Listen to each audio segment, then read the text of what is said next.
Saudara-saudari yang terkasih, kita jumpa lagi dalam Pelita Hati di Ohanian Channel hari ini, Minggu 9 Maret 2025, hari Minggu Prapaskah yang pertama. Bersama saya Romo Thomas Suratno SC dari komunitas SC Teluk Betung, Bandar Lampung, mendengar dan merenungkan sabda Tuhan, yakni firman Tuhan yang tersurat dalam Injil Lukas, bab atau pasal 4, ayat 1 sampai dengan ayat 13.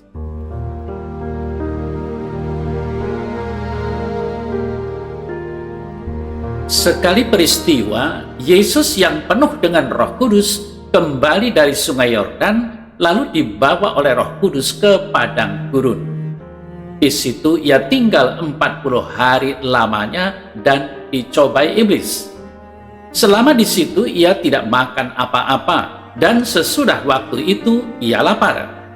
Lalu berkatalah iblis kepadanya, "Jika engkau anak Allah, suruhlah batu ini menjadi roti." Jawab Yesus kepadanya, "Ada tertulis, manusia hidup bukan dari roti saja." Kemudian ia membawa Yesus ke suatu tempat yang tinggi, dan dalam sekejap mata ia memperlihatkan kepadanya semua kerajaan dunia. Kata iblis kepadanya, "Segala kuasa itu serta kemuliaannya akan kuberikan kepadamu, sebab semuanya itu telah diserahkan kepadaku, dan aku memberikannya kepada siapa saja yang kukehendaki. Jadi jikalau engkau menyembah aku, seluruhnya itu akan menjadi milikmu." Tetapi Yesus berkata kepadanya, "Ada tertulis, engkau harus menyembah Tuhan Allahmu, dan hanya kepada Dia sajalah engkau berbakti."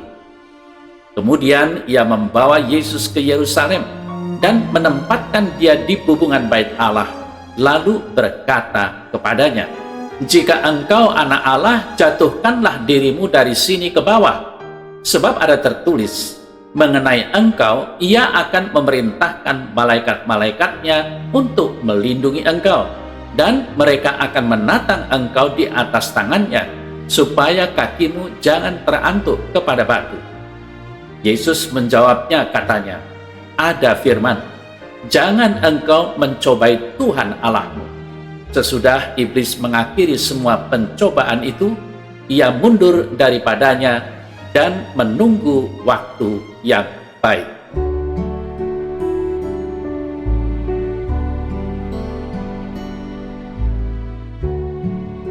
Saudara-saudari yang terkasih, kisah pencobaan Tuhan Yesus Kristus oleh iblis di padang gurun terdapat dalam Injil Lukas dan Injil Matius. Yesus dicobai dalam 3 hal, yakni kebutuhan jasmaniah, ambisi duniawi, dan pencapaian rohani, untuk membuktikan kemampuannya melaksanakan tugasnya. Dalam pencobaan ini, Yesus menang. Mengapa? Mari kita renungkan bersama. Saudara-saudari yang terkasih, dari firman atau kisah Yesus dicobai yang kita dengar hari ini, sebenarnya memperlihatkan kepada kita cara Yesus mengatasi pencobaan. Saat itu Yesus dituntun Roh Kudus ke padang gurun. Setelah berpuasa selama 40 hari 40 malam, Yesus merasa lapar. Sadarilah bahwa lapar merupakan salah satu titik lemah manusia. Dalam keadaan lapar, orang bisa kalap dan gelap mata, hingga dapat melakukan apa saja untuk menghilangkan rasa laparnya. Nah, iblis rupanya memanfaatkan kesempatan itu untuk menjebak Yesus. Kebutuhan Yesus saat itu akan makanan dipakai iblis dengan mengusulkan cara pemenuhan kebutuhan yang tidak pada tempatnya. Karena apa? Sebab tidak sesuai dengan firman Allah. Kemudian, saudara-saudari yang terkasih, dalam pencobaan yang kedua, iblis menawarkan kuasa atas dunia kepada Yesus melalui suatu cara yang mudah, yaitu menyembah iblis. Padahal kita tahu bahwa rencana Bapa bagi Yesus adalah untuk menderita terlebih dahulu, baru kemudian masuk ke dalam kemuliaannya. Lalu akhirnya pada pencobaan yang ketiga, Iblis meminta Yesus mencobai Allah untuk apa? Untuk melakukan sesuatu hal yang ajaib bagi dirinya.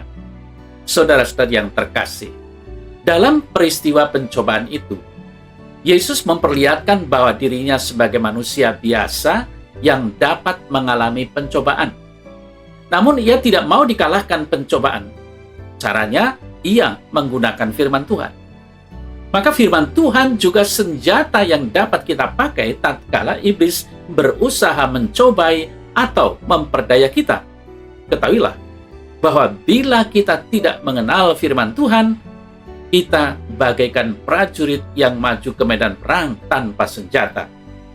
Kalau demikian, bagaimana kita dapat berjuang melawan musuh? Kita pasti kalah. Bahkan, jangankan melawan, kita mungkin malah menikmati setiap pencobaan yang dilancarkan iblis karena kita tidak tahu bahwa hal itu adalah salah. Maka pahamilah firman Tuhan dan ketahuilah dalam firman-Nya akan kehendak Tuhan bagi kita anak-anaknya, sehingga kita bisa bertahan bahkan menang dari serangan tipu muslihat iblis yang selalu berupaya menjatuhkan kita. Maka jelaslah saudara-saudara yang terkasih, bahwa untuk menang atas pencobaan, kita harus memahami dan melaksanakan rencana Allah atas hidup kita. Selama 40 hari 40 malam, Yesus berada di padang gurun yang kering dan panas. Tidak makan, sehingga ia pasti lapar. Dalam keadaan demikian, iblis datang mencoba Yesus. Pencobaan pertama, iblis menantang Yesus untuk mengubah batu menjadi roti. Mudah bagi Yesus untuk melakukannya, tetapi Yesus tahu bahwa kehadirannya di dunia ini adalah dalam rangka ketaatan kepada Bapanya. Pencobaan kedua, iblis menawarkan suatu keadaan yang berkecukupan kepada Yesus, asalkan Yesus mau menyembah iblis. Yesus menolak kerajaan dunia yang berlimpah-limpah harta kemewahan dan kekuasaan. Karena apa? Karena dunia ini milik Allah, bukan milik iblis. Lagi pula, Yesus mengetahui bahwa jalan Allah adalah melalui ketaatan kepada kehendak Allah. Lalu saudara-saudara yang terkasih, pencobaan ketiga, iblis memutarbalikkan firman Allah yang dikutipnya dari Mazmur 91 ayat 11 dan 12, yang menyatakan bahwa Allah menjanjikan pemeliharaan atas hambanya. Ingat, mencobai Tuhan Allah artinya menuntut bukti dari Dia untuk dapat dipercaya. Hal itu sama saja dengan tidak mempercayai Tuhan Allah.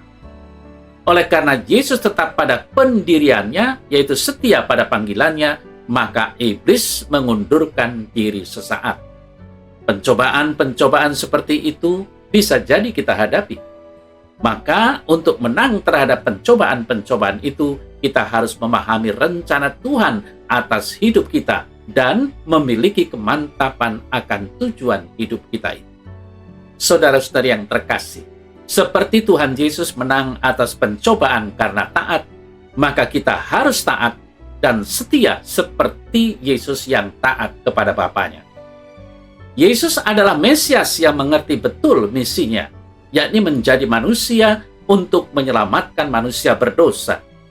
Ia harus mengalami pencobaan dan menyatakan ketaatannya kepada Allah. Ia menolak godaan iblis untuk menggunakan kuasa keilahiannya mengubah batu menjadi roti. Ia bersedia lapar jasmani demi menyelami kelaparan-kelaparan yang melanda manusia berdosa. Saudara-saudari yang terkasih, kesadaran akan misinya membuat Yesus sadar juga bahwa jalan untuk mencapai misi itu adalah dengan naik ke tiang gantungan salib dan bukan naik ke tahta duniawi. Itulah yang menyebabkan dia menolak bujukan iblis untuk menyembahnya demi beroleh tahta dunia. Yesus juga menyadari bahwa kemesiasannya bersumber dari Allah Bapa. Oleh karena itu, dia percaya betul pada rencana Allah Bapa yang tidak mungkin salah dan menolak tipuan iblis untuk mencobai Allah Bapanya. Saudara-saudari yang terkasih, selama masa pencobaan yang berat dan panjang itu, Yesus memperlihatkan komitmen dan kesetiaannya sebagai Mesias, anak Allah yang diutus Bapanya.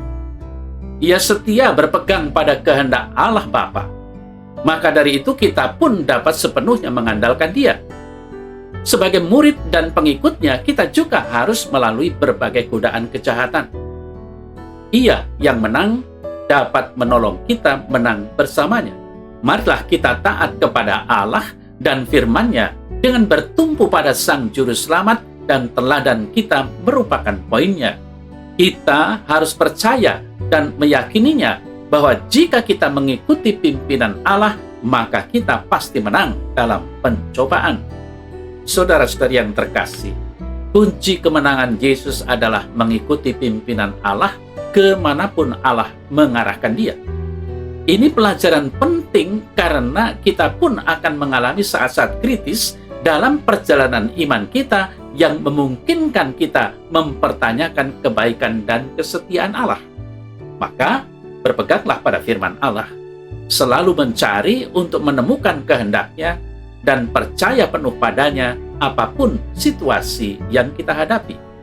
Secara nyata, saudara-saudari yang terkasih, sebagaimana Yesus menolak tawaran iblis tentang kerajaan dunia, kita pun harus demikian. Mengapa? Sebab, pertama, kerajaan Yesus pada zaman ini bukanlah suatu kerajaan dari dunia ini. Ia menolak mencari kerajaan bagi dirinya sendiri dengan cara-cara duniawi, yakni kompromi, kekuasaan duniawi, tipu-tipu politik, kekerasan, popularitas, hormat, dan kemuliaan. Lalu kerajaan Yesus adalah suatu kerajaan rohani yang memerintah di dalam hati umatnya yang telah ditebus dosanya, yakni sebagai suatu kerajaan surgawi yang diperoleh melalui penderitaan, penyangkalan diri, kerendahan hati, dan kelembutan, yang menuntut penyerahan tubuh kita sebagai persembahan yang hidup dan kudus dalam pengabdian dan ketaatan penuh kepada Allah, dan yang meliputi seluruh perjuangan dengan senjata rohani, Roh Kudus, melawan dosa, pencobaan, dan iblis, yang mana semuanya itu berarti menolak keserupaan dengan kerajaan duniawi ini.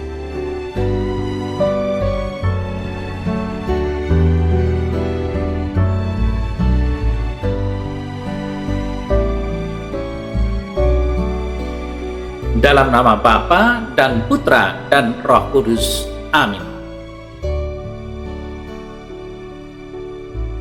Ya Tuhan Yesus, curahkanlah roh kuat kuasa-Mu dalam hidup kami, sehingga kami mampu melawan dan mengalahkan pencobaan hidup yang selalu datang silih berganti dalam hidup kami sehari-hari. Amin. Semoga Allah yang Maha Kuasa memberkati saudara, Bapa dan Putra dan Roh Kudus. Amin.